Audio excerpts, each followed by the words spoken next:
ค่ะ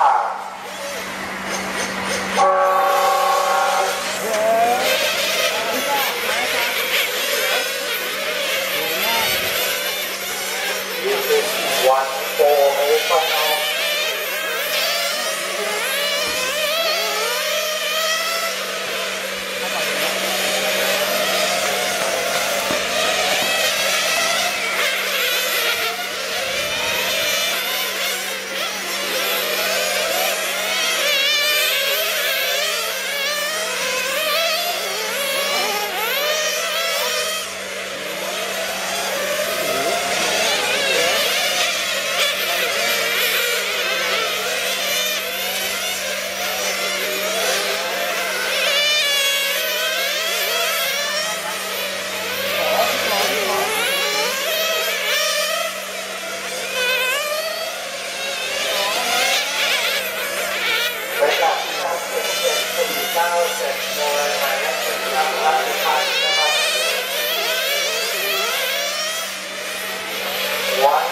ทางเป็นนาทีทางนะครับตอนนี้วิทยาเป็นคันนำฟังโดยลุงตะวันนะครับ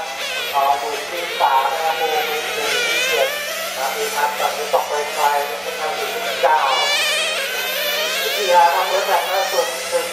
7400ครับมีหน้าดูเลยนะครับเพราะว่าสายนี้จะเป็นสายแข็งกว่าสายดีเล็กน้อยนะครับ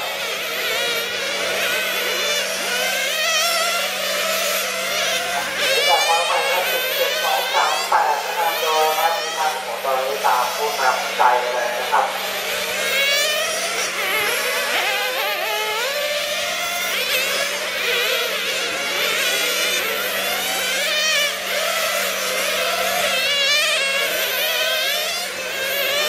มาเป็นชุดเลยนะครับเป็น2 3 4 5มาแค่2วินะครับแล้วก็หมายเลข5มีอะไรที่วันที่3ของลูกตะวันติดเลยนะครับคือมีลูกค้าเสียโน้ตเลยเป็นว่า而家咧播送完咧排第3位嘅3車啊，周國偉排第5位，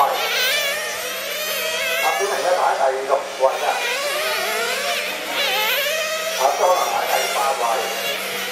阿周伯德咧排第10位嘅。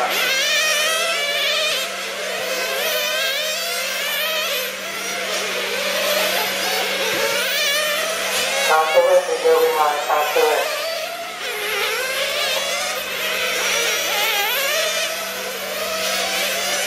ครับปุ๊บโอ้โหตอนนี้ลูกตะวันโดนที่หนักนะครับโดนหมายเลข5นะครับ